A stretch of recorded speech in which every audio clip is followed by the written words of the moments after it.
All right, welcome everyone to Frank Analysis. I'm your host, Franco. I'm joined today with Dan Cohen, journalist of Mint Press News and contributor to The Gray Zone. He is also the co host of Behind the Headlines, a podcast under the umbrella of Mint Press News. Killing Gaza is a documentary he filmed along with Max Blumenthal, and it reveals the aftermath of the 2014 assault on Gaza by Israel. Dan, it is an honor to be here with you. How are you, man? Hey, Franco, I'm good. Thanks a lot for having me, man. Yeah, so your most recent article is one of the most important articles of the year I think I've read regarding Latin American foreign policy. It's called "The New Investigation Reveals Role of Israeli Operatives in Colombia's Political Genocide." This is following the protests that were happening on the ground after Ivan Duque's neoliberal government wanted to tax its middle class 20% via a tax bill. This was while taxation was decreasing for the elite class in Colombia.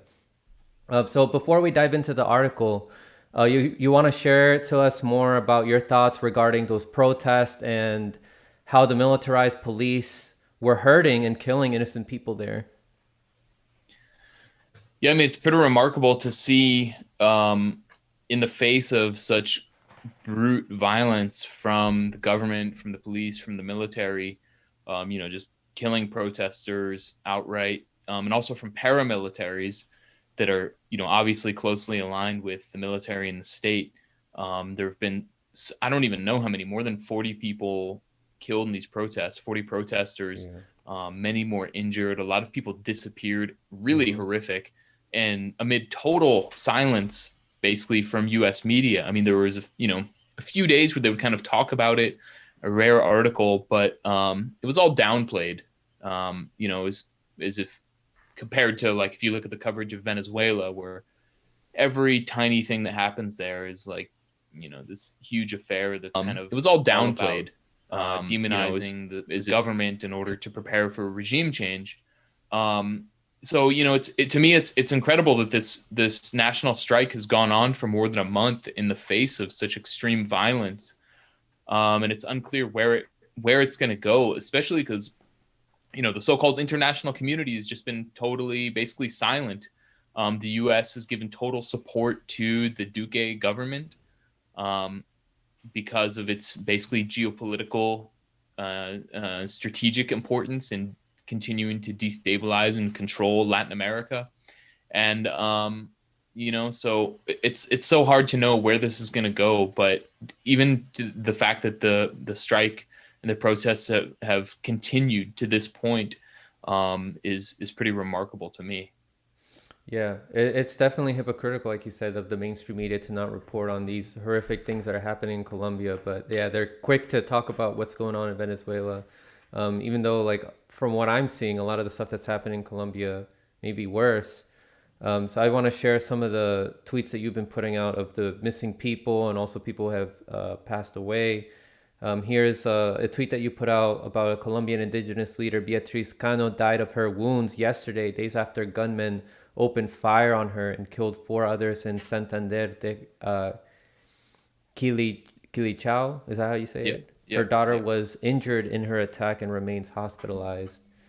And then there's another one here. Today, gunmen murdered Colombian indigenous leader and teacher Argenis Yatuche and her husband Marcelino Yatuche Ipia. Just another day is the top U.S. ally in Latin America. And I also want to know, like, what happens in Venezuela is mainly because of the U.S. sanctions there in that country. But what happens in Colombia is also, it's because of neoliberalism that is instigated by and strengthened by the U.S. Right? Right, exactly. I mean, Colombia's or Venezuela's economy, thanks to U.S. sanctions, has been destroyed. 99, it's lost 99% of its income. So just the fact that Venezuela didn't collapse, is pretty incredible. Though it's suffered tremendously. Of course, this economic crisis created by U.S. sanctions, largely has forced people to flee, but there's also many Colombians that have fled into Venezuela to who are facing political persecution at home. Colombia has the world's largest internally displaced population, worse than Syria, worse than Afghanistan, which has suffered 2 decades of war. So for, again, it's like, as much as we hear about Venezuela, Colombia is it's far worse than what's happening in Venezuela. And those killings of indigenous leaders that you mentioned, I mean, that's just in the past week. And since the 2016 peace accord in Colombia between the government and the Farc, there have been around a little bit less than 1,200 social leaders exterminated. I mean, that's, peace activists, human rights activists, indigenous leaders, like the ones that were just killed, all kinds of people just being exterminated. And, and also ex-combatants. There have been about 250 ex-Farc combatants, who agreed to give up their weapons in a peace deal and integrate into society.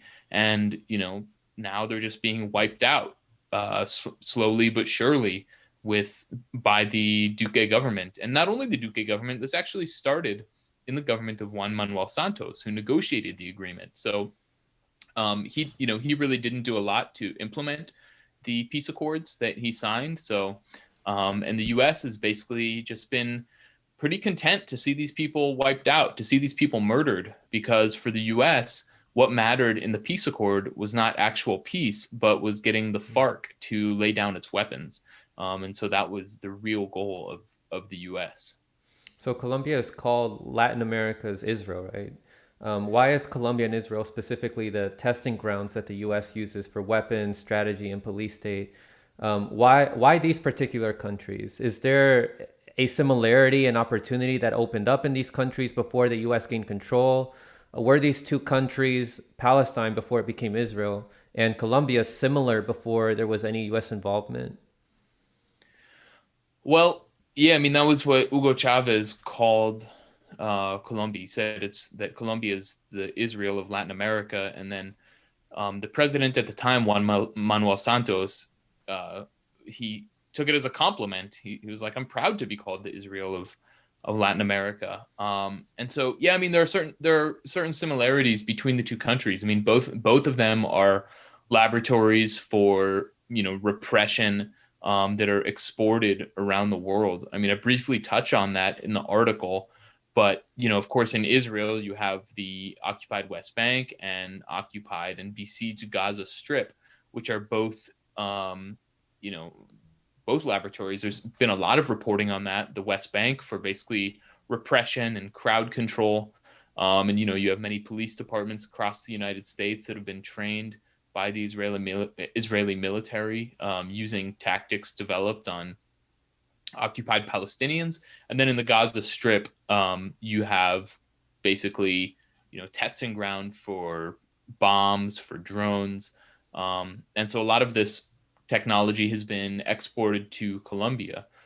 Just in the last several months, the Colombian military bought about $14.5 million worth of assault rifles from Israel.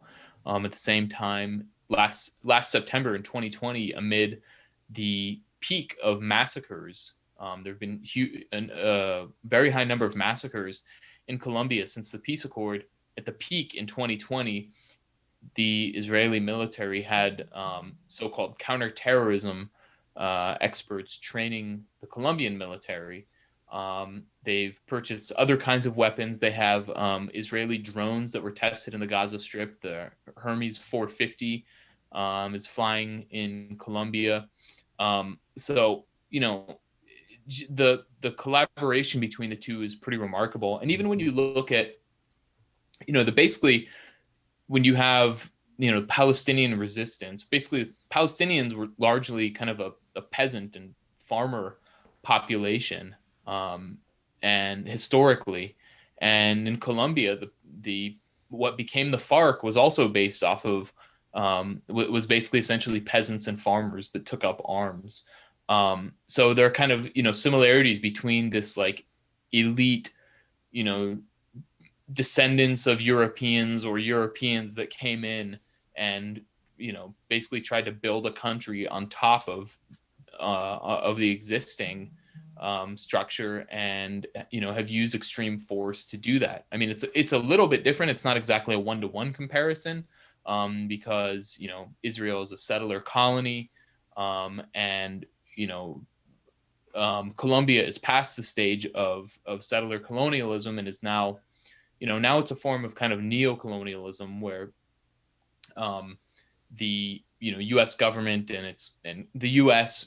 and corporations basically colonize Colombia, and kind of pillage its resources through the local government of Colombians, where Israel is a settler colony project in process, that's still kind of this incremental genocide is what it's been called, that's still ongoing. So there's a lot of similarities, though it's not exactly one to one. Yeah, it seems like the Colombian people are becoming conscious about the Israeli involvement in their country. On top of their awareness of the U.S. involvement, I'm showing a video here of Colombians that are in the street burning the Israeli flag along with the U.S. flag. So I'm just showing it. I just want people to hear what's going on here in this video. There's people yelling as they're waving their Colombian flag, and the U.S. and the Israeli flag are burning down. And then you also link people to an article that you write about your investigation with Israel's involvement.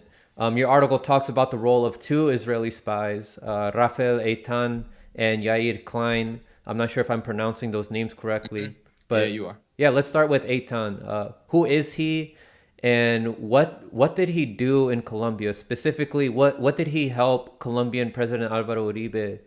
How did he help him rise to power in 2002? Yair Klein, basically, well, he was a Israeli so-called counterterrorism officer who finished his career in like 1981 and became a like mercenary for, well, basically an unofficial representative of the state of Israel. So he was selling weapons to various regimes. Firstly, his first big break was selling arms to the Christian Phalangist militias that carried out the infamous Sabra and Shatila massacres in the Palestinian refugee camps of Sabra and Shatila in, I believe, 1982. And this was all under the direct supervision of Israel, an Israeli later Prime Minister Ariel Sharon.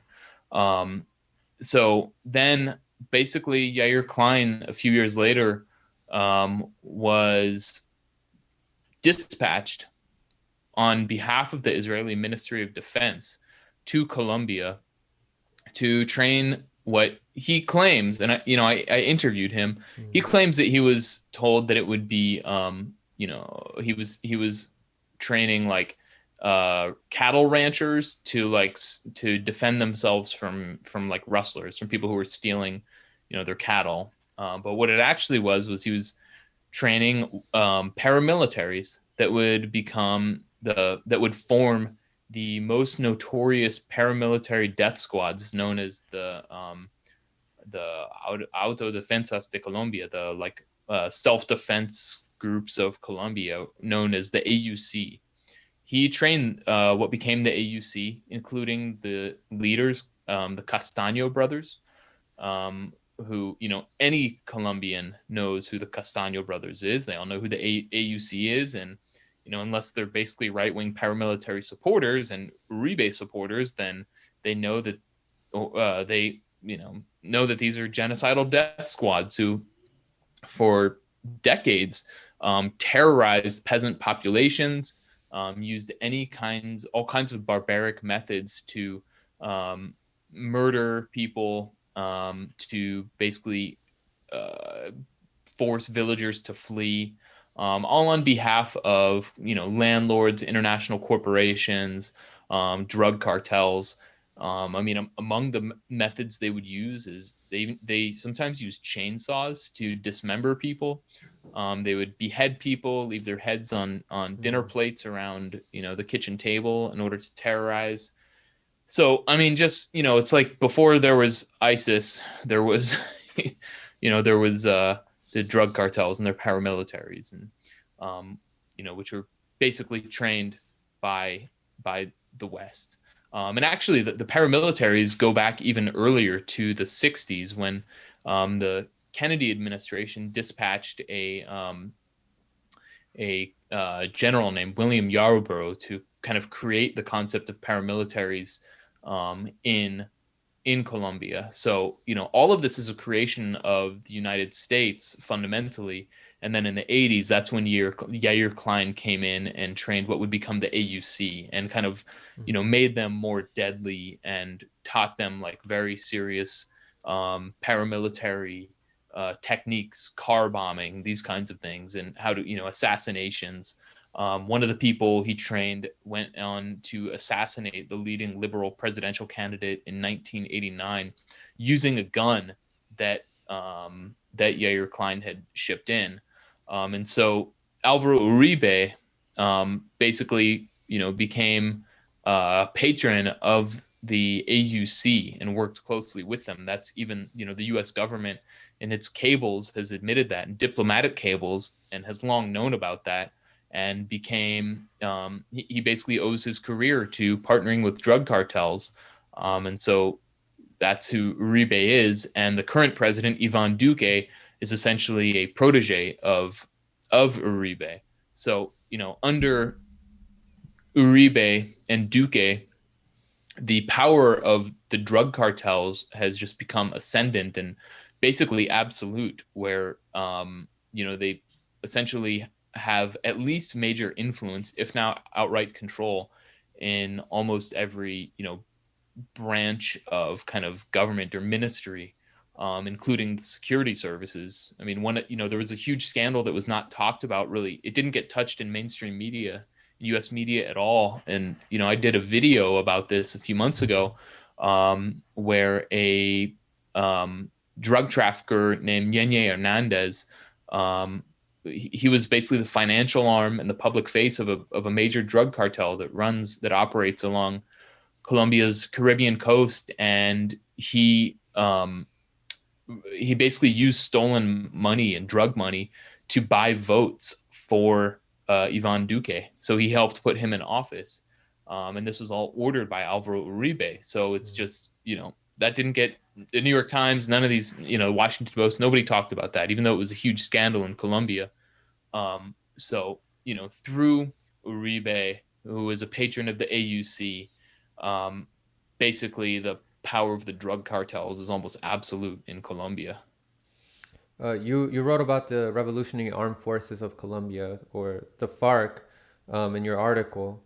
Can you tell us more about their history in Colombia and why ATAN was trying to defeat them in the 80s? And I think right now they're pretty much non-existent, correct?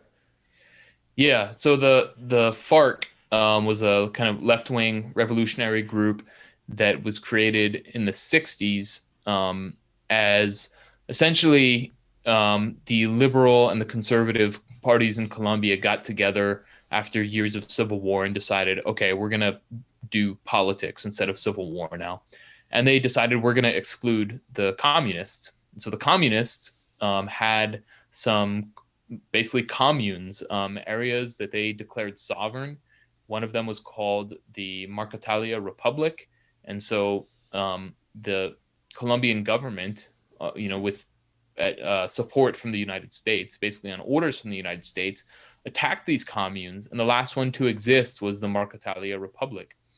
And so when they attacked that in this major offensive, they killed a lot of civilians, but they didn't manage to kill the fighters. And the fighters fled into the jungle, and those fighters formed what became the Farc. And basically to fight against this elite oligarchy that owned the majority of the land and kept the peasants living in poverty. And so the Farc, over the decades, battled with the government, the military, and in the basically by the 90s, by the 80s, the FARC and the government, neither of them could really defeat each other. And so it went. There was a peace accord in 1984 between the president, um, Betancourt is his name, and the FARC. And so as a result of that peace accord, there was a left-wing political party that came out that basically took the FARC and tried to, bring its struggle to electoral politics. And so this political party was called the Patriotic Union. And so the Patriotic Union was comprised not only of FARC combatants, but also, of communists, of trade unionists, just, the broader left in Colombia. And it was a pretty kind of experimental concept to have this in Colombia at that point. And soon after it was formed, its members started getting killed because, at that point you already have paramilitaries in existence. This is in 1984 and 1985. And then 1986, all of a sudden the pace of the assassination of Patriotic Union members just skyrockets. So not only, the rank and file people, living in the country, and, farmers and poor people, but also politicians, mayors, senators, even presidential candidates. And so what happened over the next couple decades from 1984 to 2002 is what was called a political genocide. The Patriotic Union was exterminated, where thousands of members were killed. And I mean, this is, left, of course, a huge trauma on Colombian society and the Colombian left. And it turns out that this order to exterminate the Patriotic Union was given by the president himself, who came in 1986. His name was Virgilio Barco. And it turns out that Barco actually did it on advice from this Israeli spy, this top Israeli Mossad spy named Rafi Eitan. Barco and Eitan had gotten to know each other during their time in Washington, D.C. Years before. And so basically Barco was looking for a way to defeat the left, because now the Patriotic Union had become a political party. It was, it was growing, could be, considered a threat on the electoral basis. And he just decided, well, we can't let them win. So what do we do? So he flies Eitan in. Eitan at that time, he was the key guy. It's actually pretty remarkable. Rafi Eitan was the key guy in the Jonathan Pollard affair. Basically, Israel had recruited a Jewish American naval intelligence officer in the to spy and to give it documents. And so he did so. He did it in a very haphazard way and was caught. And it created this major scandal, international scandal for Israel and the U.S. And the U.S. treated the Israelis with kid gloves, basically. Pollard went to jail, but Rafi Eitan was called an unindicted co-conspirator. So he was basically just let go, despite this. So he went back to Israel, was given a very cushy job, and that afforded him time to basically go to Colombia and advise the president secretly to commit a genocide. So he flew around the country, went to different places, observed, and decided, yeah, you just have to kill them all. And so that's basically what happened. So you have these two kind of efforts that apparently were independent of Rafi Eitan advising the president that you have to basically exterminate the left wing. And at the same time, you have Yair Klein, the training paramilitaries who were basically going to, exterminate the left wing and terrorize peasants and this kind of thing. And it's pretty remarkable to me, actually, that they were not even, as far as all the research I could find, and when I spoke to Yair Klein, there was no coordination between them. They did this independently. So the fact that one country is, happens to be sending two people to basically commit genocide in, in the country on the other side of the world kind of says a lot.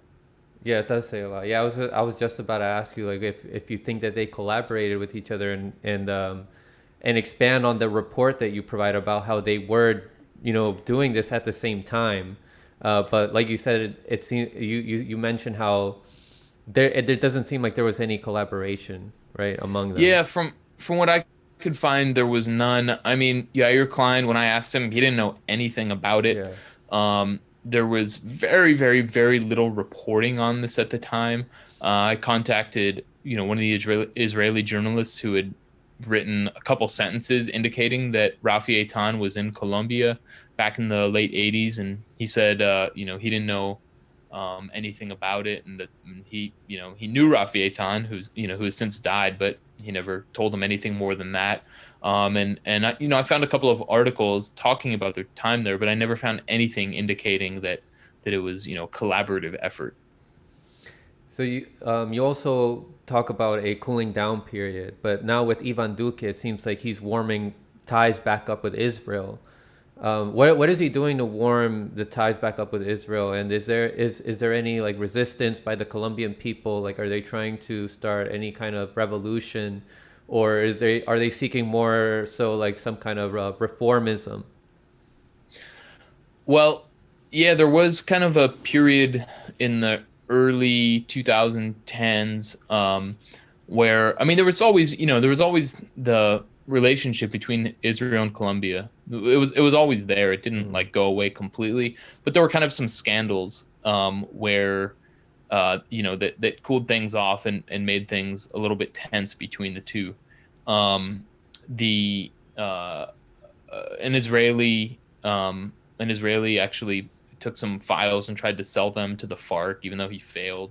And so that was exposed by WikiLeaks. So basically, because of some of the stuff exposed by WikiLeaks, I think Oh.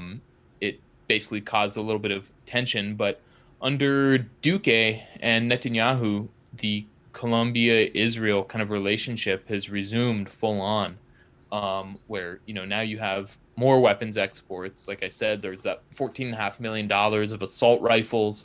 You have more and more military training of Israelis going to Colombia and advising.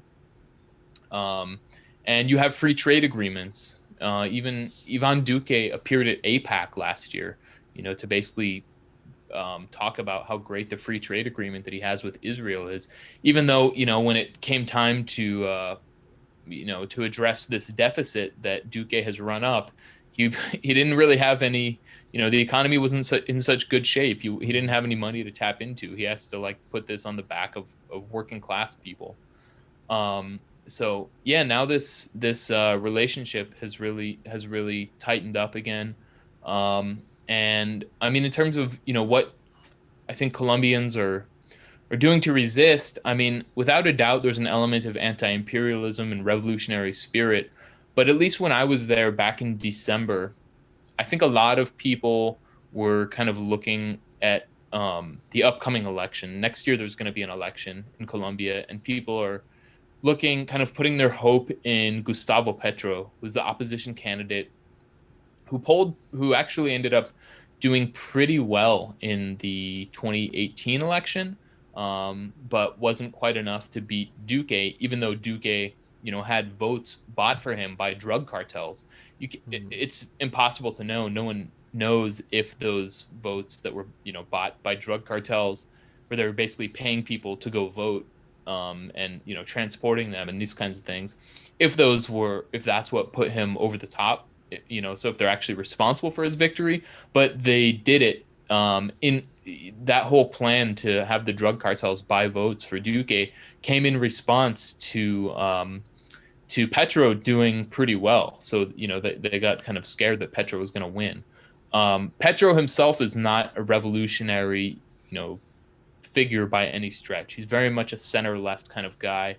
Um, Colombian friends of mine compare him to like Bernie Sanders. So, not a radical, not revolutionary, and not clear, what his political program would be if he actually got into office, let alone what the odds of that are. How much would he play into, the imperial role that Colombia has been in for so many decades? I mean, Colombia has played such an important part. I mean, Colombia is the U.S.'s most important asset in Latin America. It uses it to control the region, to destabilize the region, whether that's, of course, in Venezuela with its numerous coup attempts and invasions, mercenary invasions that launched from Colombia, and that the drone attack, I believe, in 2019 that was launched, that against Maduro, that was supposedly launched from that planned and launched from Colombia. And then during the recent election in Ecuador, we saw that um, the Colombian Attorney General went to Ecuador in order to basically come up with these totally bogus allegations against the left-wing socialist candidate and Andres Arauz, claiming that he's has ties with the ELN and the Farc dissidents, which are basically, the ELN is another left-wing revolutionary group, small but still exists in Colombia, and the Farc dissidents are basically Farc fighters who refuse to abide by the peace agreement. And then most of them, there's not that many of them, but they basically got into drug trafficking and gave up kind of any ideological struggle, any revolutionary struggle. So the Colombian Attorney General basically said, this leftist in Ecuador is tied to these guys, and it was obviously totally fake. So it could be.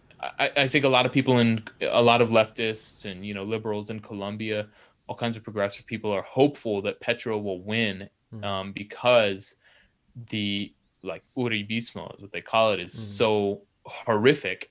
But it's unclear how much he could really dismantle the power of the narco state. And I mean, Colombia is just such a built-in system of like narco capitalism that I just don't know what he could do fundamentally to challenge it. It's like, if we think about, if Bernie Sanders actually became president of the US, can he really challenge the US? You know what I mean? Especially, it's like it's hard for me to believe that he'd actually be able to do something. But there is, at the same time, there is this kind of the pink tide is back in Latin America, and I think it would still be, at least, it would be pretty significant if he won. So hard to say where it's going. Yeah, yeah, and I'm seeing some similarities, yeah, with Petro and Pedro Castillo now in Peru. Like, he's not he's more so center left, even though the mainstream media is painting him out to be this far left candidate. Right? He's not a revolutionary, and we don't know how exactly he's going to dismantle the neoliberalism in Peru, and it's a big challenge there.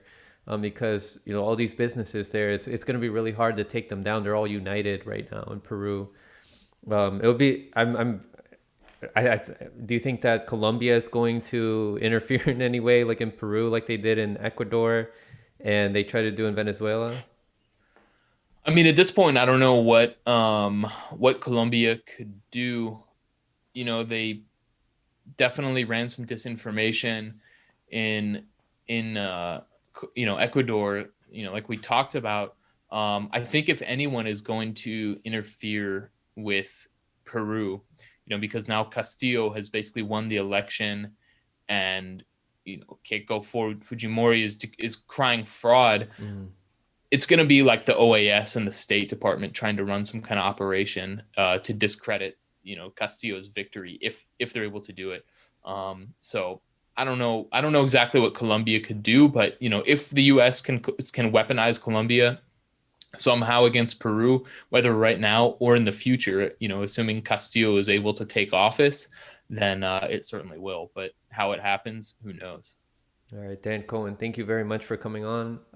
Where can people find your work?